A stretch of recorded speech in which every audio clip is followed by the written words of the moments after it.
नमो तस्य भगवतो अरहतो सम्मा संबुद्धस्य।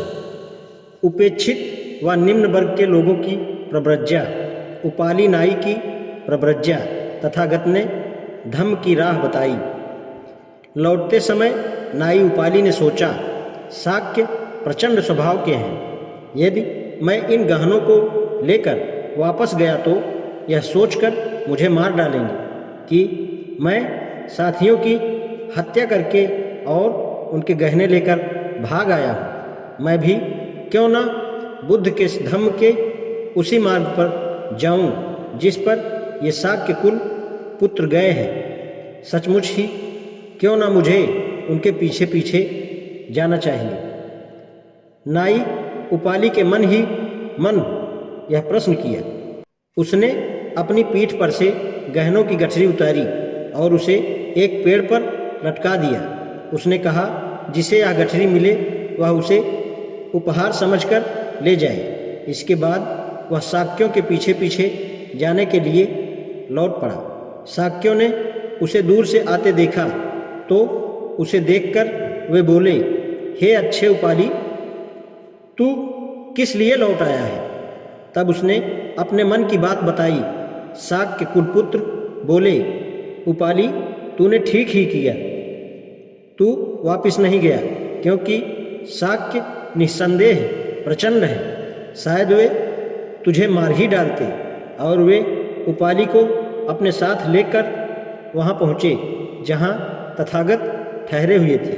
वहाँ पहुँचकर उन्होंने तथागत को प्रणाम किया और एक ओर बैठ गए। इस प्रकार बैठ जाने के बाद उन्होंने तथागत से याचना की, भगवान, हम शाक्य लोग अभिमानी स्वभाव के हैं और यह उपाली नाई चिरकाल से हमारी सेवा करता आ रहा है। भगवान, पहले इसे ही प्रवर्जित कर उपसंपन्न करें ताकि हम इसका सम्मान करें और इसे वरिष्ठ अपने से पूर्व दीक्षित मानकर सदा इसे हाथ जोड़कर नमन करें।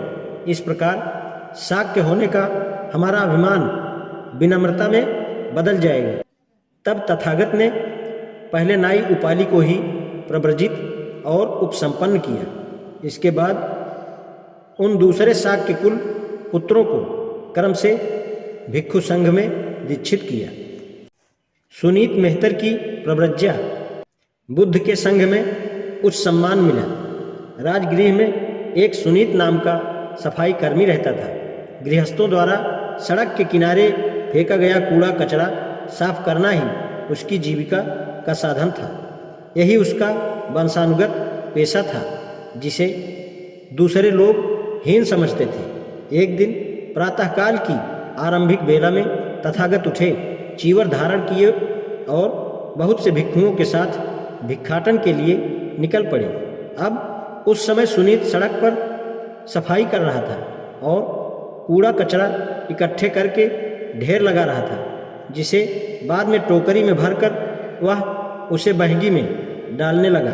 और तब उसने भिक्षुओं सहित तथागत को आते देखा तो उसका हृदय प्रसन्नता और विस्मय से भर गया, किंतु साथ ही वह डर भी गया था कि वह अछूत उन धम्म पुरुषों के सामने ही था। सड़क पर छिपने की कोई जगह न पाकर उसने अपनी बहगी को दीवार से जा सटाया और स्वयं भी दीवार से सटकर खड़े हुए हाथ जोड़कर भगवान बुद्ध को नमन किया। तथागत तब कुछ समीप आए तो उन्होंने अपनी दिव्य अमृत वाणी में उसे संबोधित किया, सुनीत, तुम्हारी तुच्छ जीविका का यह कैसा साधन है? क्या तुम घर छोड़कर संघ में प्रविष्ट हो सकते हो? सुनीत अमुत वर्षा सी अनुभव करते हुए बोला, जिस संघ में भगवान बुद्ध हैं उसमें मैं कैसे नहीं आ सकता।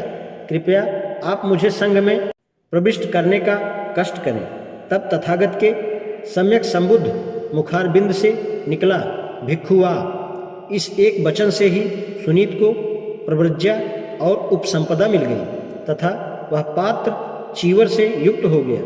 भगवान बुद्ध उसे बिहार ले गए तथा धम्म और विनय की शिक्षा दी और बोले, सदाचरण, संयम और स्वदमन से प्राणी शुद्ध हो जाता है। जब पूछा गया कि सुनीत इतना महान कैसे हो गया, तो तथागत ने कहा, जिस प्रकार राजपथ पर पड़े किसी कूड़े कचरे के ढेर में एक सुगंधित और मृदु कुमुदिनी कमल उग आए, उसी प्रकार अविद्या और अंधकार से भरे सांसारिक प्राणियों में बुद्धपुत्र भी प्रकाशित हो जाता है। आज इतना ही। नमो बुद्धाय।